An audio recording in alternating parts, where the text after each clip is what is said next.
Pada video kali ini saya akan memberikan analisis kembali mengenai update dari Bitcoin.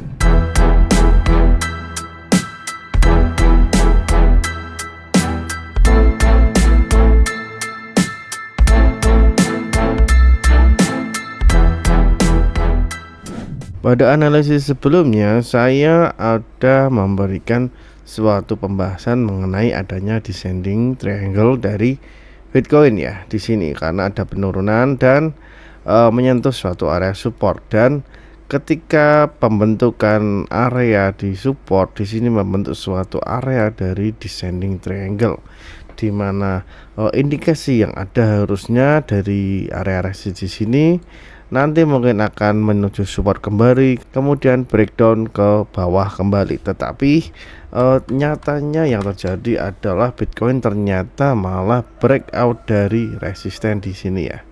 Pembentukan dari area descending triangle di sini sudah dikatakan tidak valid ketika Bitcoin sudah breakout dan membentuk suatu candlestick bullish di area di sini ya, yang menembus dari area resisten dari descending triangle.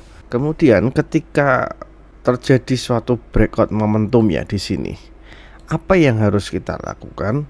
Sebenarnya kita tidak boleh panik ya, karena sebelumnya saya pribadi mengindikasikan bahwa kemungkinan akan turun kembali atau turun lebih dalam untuk Bitcoin, tetapi nyatanya untuk Bitcoin terlihat breakout. Jadi ketika ada breakout momentum di sini, maka di situ adalah momen di mana analisis dari descending triangle sudah tidak valid ya.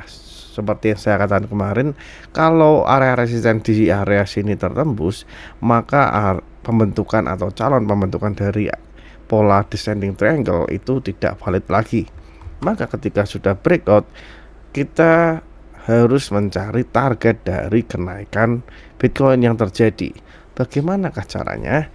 Di sini cukup simpel sebenarnya teman-teman, di mana ketika sebelumnya ada potensi descending triangle tetapi malah breakout di area sini, maka yang harus kita cari adalah target kenaikan. Dan target kenaikan dari breakout di sini sebenarnya cukup mudah, kita tinggal ukur dari area body candle yang tercipta dari area descending triangle yang sudah terjadi. Jadi di sini ya, dari ujung resisten sampai ujung support, kita tinggal tarik di sini, area di sini ya, seperti apa, atau mungkin kita bisa ambil dari sini ya, titik bottom dari week candle yang sudah terjadi. Jadi ini kita extend sampai sini, ini juga bisa biar lebih kemiringannya lebih presisi ya. Jadi ini tinggal kita bawa aja, garis ini tinggal kita bawa sampai ke area breakoutnya. Nah, jadi di area inilah merupakan resisten yang akan dikunjungi setelah Bitcoin melakukan breakout di sini. Jadi cukup dekat sekali ya area di sini, di puncaknya mungkin di kemarin di area 43500 sampai titik targetnya di area 43700 kurang lebih. Jadi hanya selisih sedikit.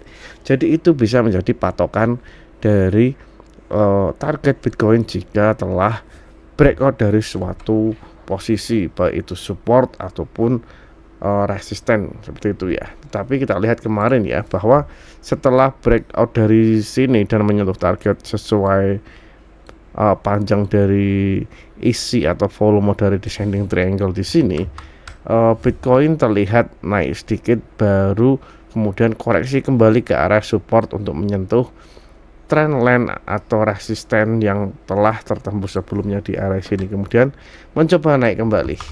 Nah, sekarang kita coba melihat potensi yang mungkin akan terjadi kembali. Sebenarnya saya sudah curiga terhadap suatu hal di sini ya. Apakah hal tersebut? Jadi di sini saya melihat ada potensi dari pembentukan suatu HNS ya di sini untuk HNS-nya. Mungkin tidak terlalu jelas, tetapi bisa kita jadikan acuan untuk kedepannya. Sebenarnya masih banyak pola yang kemungkinan tercipta, tetapi di sini saya mau mengambil contoh HNS di sini untuk mengambil langkah ke depannya. Karena di sini kita lihat ya, untuk di bagian left shoulders ini ada suatu shooting star yang cukup panjang. Kemudian pada bagian right shoulder-nya di sini, ini juga baru saja terlihat melakukan atau membentuk suatu closing candle semacam shooting star juga seperti sebelumnya di sini ya.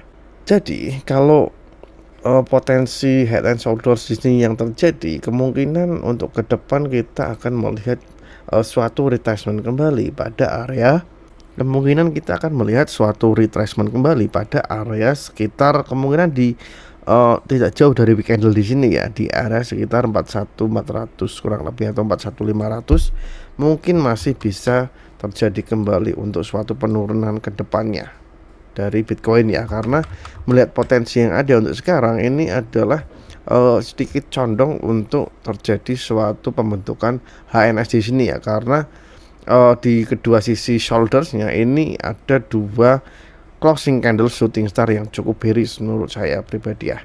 Jadi itu mungkin potensinya ke depan mungkin akan kembali turun sepertinya seperti itu. Tetapi jika mampu untuk melewati batas di resisten di area 43.500 ya, di area weak candle di sini, kemudian di sini juga mampu naik lebih dari itu, maka pola HNS di sini sekali lagi akan batal untuk terjadi karena sudah melebihi batas dari area higher high yang tercipta daripada left dan head shouldersnya. Oke, mungkin seperti itu ya beberapa pandangan saya mengenai potensi pergerakan dari Bitcoin selanjutnya, baik dari yang analisis kemarin, kemudian review beberapa candlestick yang terjadi, dan potensi yang akan terjadi pada beberapa waktu atau beberapa hari mungkin pada waktu yang akan datang. Oke, mungkin seperti itu. Sampai jumpa pada analisis Bitcoin selanjutnya. Jangan lupa subscribe dan terima kasih.